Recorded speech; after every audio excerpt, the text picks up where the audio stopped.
Ez amatasunak ikuspegi feministatik aztertzeko jardunaldiak egin baitira asteburuan Emagin elkarteak antolatuta Donostian Tabakaleran. 340 pertsonak hartu dute parte bada zerbait. Gurekin da Ainara Lasa. Ainara, arratsaldeon, ongi etorri. Aupa. Bueno, Ainara, gaur zer daukazu, aje emozionala, nola zaude, zer moduz joan dira jardunaldiak? Bueno, larunbatean oso berandu bukatu genuen, eta gaur oraindik nator apunte artean, ideia askorekin, eta bueno, bizipen oso intentsoekin, ideiak antolatu gabe, baino erronka berri eta zuzenekin bai. Parte hartze handia izan da? Bai, ez da. Guk espero baino asko zaltuagoa, egia da Tabakalerak espazio bezala ere bazuela muga bat, izen emateak bete ziren, hori ja izan zen lehenengo erronka, eta gero bereziki gaude unkituak jardunaldietatik haratago, kanpotik, sareetatik ere, Emaginek jaso duen erantzun uholde, eskertza eta vibrazio guzti horiekin asteburu honetan. Eta zein jende motak hartu du parte? Esan dugu 340 parte hartzea handia da. Bai, emakumeak ginen nagusiki eta emakume anitzek osatu dugu. Adin belaunaldi zabalak parte hartu duela esango genuke. Euskal hiztunak gehienak, hori ere esan behar dugu.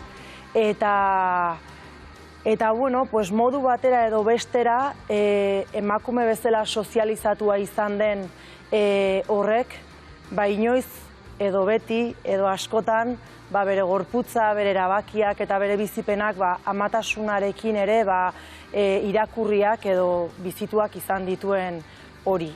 Gazteak zeuden gure harridurarako, eta ni igual nire burua ez detela ingazte ikusten, guretzat oso pozgarria zen alako plazak eta alako testu ingurua jasotzeko edo eztabaida teorikoak eukitzeko aukera izatea gazteek. Nik ez dakit adibide bezala jotzen dutelako nien hitzakelako izango adibidez gaur naizen ama 25 urtekin karrera bukatu berritan alako jardunaldietan adibidez parte hartu izan banu. Eta uste dut zirrikitu horiek ikutu ditugula asteburuan hazteko eta hausnartzeko eta aukera aberatsa izan da. Jorratu duzue amatasuna, ez amatasuna eta gurasotasun komunitarioaren kontzeptua. Zer da? Gauza asko jorratu ditugu, argazkiak ikusten naho eta unkitzen dit. Lehenengo eztabaida izan zen.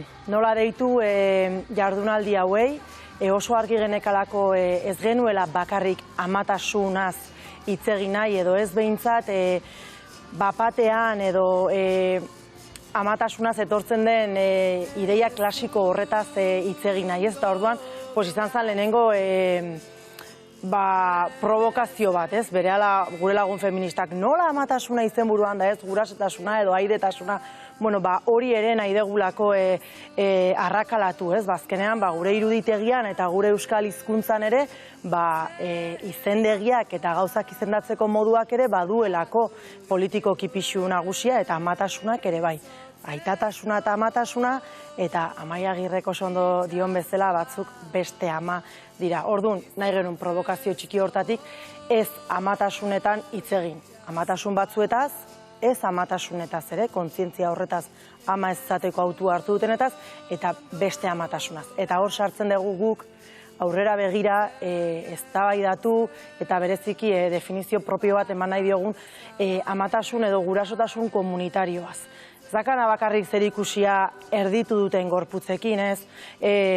Guraso izan aldula ere aur baten ardura hartzen duen herritar horrek, ez duela zertan erditu behar, ez duela zertan bere odola izan behar, lagundu alduena, ikusi ditugu asteburu hontan testigantzak izeba funtzioa betetzen dutenak, bere burua izeba definitu dutenak, baino ez dakanak laguntasunetik sortu dian ardura horietatik.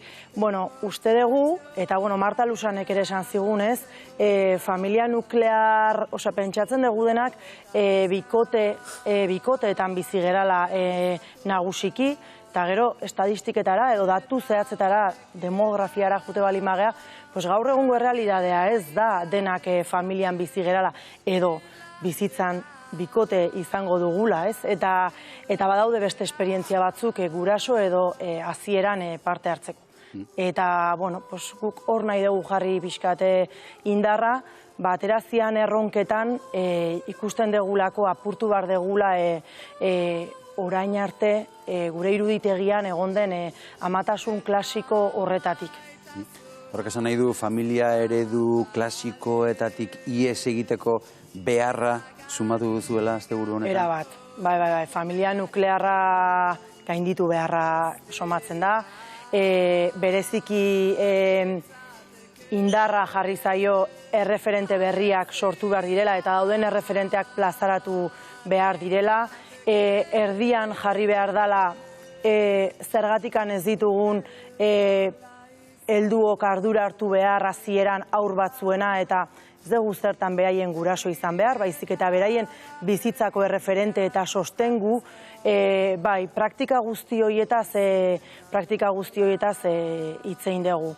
Etortzai burua hitzein zala, gure jendartean oraindik ze garrantzi izango duen amatasunak, bikote boiero batzuk maskulinitatearen erakusketan komentatzen zigutelako, beraientzat amatasuna izan dela homologazio sozial bat, eta umearekin parkera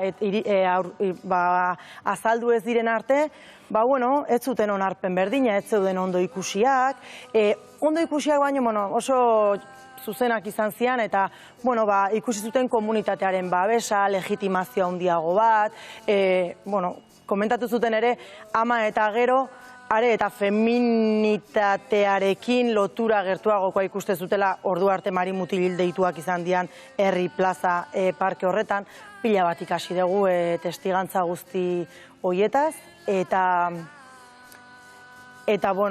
bai, oain gozola. Gauza asko, aritara esaten, oso interesgarria dena. Eta agian goizegi da, baina jardunaldi hauen ostean, zein dira Emagin elkarteak marraztuko dituen edo marraztu dituen erronkak? Lehenengoa izango da jardunaldi hauek dokumentatzea, ez geralako iritsi nahi genuen herritar guzti horien gana, eta sortu duen interesak lagundu edo motibatu gaituelako pixkat Durangoko azokan aitzakian eta bueltan ondo jasoko dugu irudiz, sareetara igoko dugu, eta baita ere idatzita agertuko da bertan konpartitu den gehiengoa. Eta hori izango da lehenengo erronka, baina 2023-ako premiazkoa iruditu zaigu gai hauen inguruan hiru solasaldi edo hiru plaza desberdin burutzea agian Gipuzkoatik kanpo eta Euskal Herriko beste lurralde eta txoko batzuetan. Erika eta Estitxu, zuek ere parte hartu duzu, mahai inguru batean, esango dugu izena, amatasunaren arrastoak, ibilbide demografiko, historiko eta feministak. Zer jaso duzu, Estitxu? Edo Erika nahi duzuenak? Bai, gu pixkat, gure aurretik pixkat marko teoriko ezberdinak azaldu zituzten, eta pixkat, Euskal Herrian feminismoak ze planteamendu egin dituen, eta zeintzuk izan ziren hito garrantzitsuak, eta gero pixkat gure papera bai izan zen June Fernandezekin batera, eta Parean elkartekoekin batera, bizipenei lekua ematea, azkenean guk egin dugulako, bai Junek, bere kazetari bezala bere lana asko zabalagoa da, baina Amatxu Bolloen tribua liburua argitaratu du, eta Parean elkartekoek ere elkarrizketa inkesta bat pasadiete 150 amek bete zuten, eta guk gero hemen liburuan agertzen den hori, pixkat gure lana izan zen, liburu gure lanetatik, bizipenetatik ateratzen genituen ondorioak mai gaineratzea, gero eztabaidarako baliagarri izan zitezen. Ainara, irakurri duzu? Ama eme ume? Bai, zatika. Bai? Zatika. Nire autua izan da, interes berezia sortzeziaten testigantzak irakurtza, batzuk hainik ez ditut irakurri, baina bai, momentu hortan gaude ez, eta pixkat Emagin elkartetik osoko jabedun ginen, eztabaida, praktika, proposamen desberdinak bizitzen ari ginela Euskal Herrian, uste dugu ez dela kasualitatea, eta horiek artikulatzeko ardura eta borondatez etorri dira jardunaldi hauek, konpromisoz ere bai, eta uste dut oso berezia eta polita izan dela asteburu honetan, elkarrekin bizi izan dugun ahizpatasun hori eta elkar errekonozimentu hori, epaitu gabe, zatik bai da gai bat eta balorazio bat atera dana gehiegi epaitzen gara, ama garelako edo ez garelako, baino ama garenean ama onak izan bar degulako eta zer dan ona, eta bueno, pues,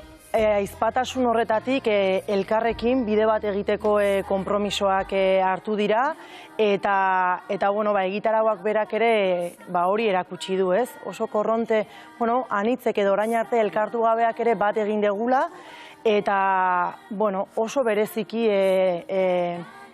gustora aritu gerala, oso espazio seguroa izan dela, oso barrukoak diren bizipen eta gaiak eta aitortzak konpartitzeko eta hortik garrantzitsua da guretzat, diskurtso politikoari ere bere helburuak edo jomuga jartzea, ez? Bizipen pertsonaletan gelditzen dialako askotan gure egitekoak, baino garrantzitsua izango dela honi ere lehentasunezkoak izango diren agendarako eskakizun batzuk planteatzea eta hor, 340 emakume hauek 12 korapilo adostu ditugu, eta bada zerbait, ez? Leheno igual 50 genituen, orain 12 bildu ditugu, eta 12 hauek izango dira pixkat gure lan agenda 2023-tik aurrean. Korapilo horiek pixkanak askatzen joa